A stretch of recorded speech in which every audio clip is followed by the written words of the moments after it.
Hey, what's up? This is Ricardo at Parts People, and in this video, we'll outline the steps for completing a part replacement on your Dell PC.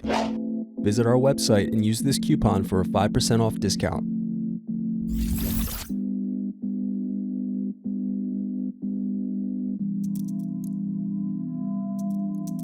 First, unscrew and remove bottom base.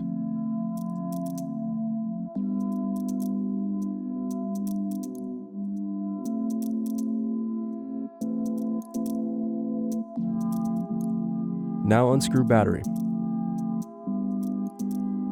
Next, unscrew and remove battery.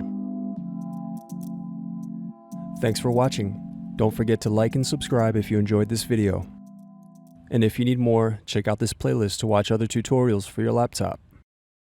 You can also click here to find parts for your laptop at partspeople.com.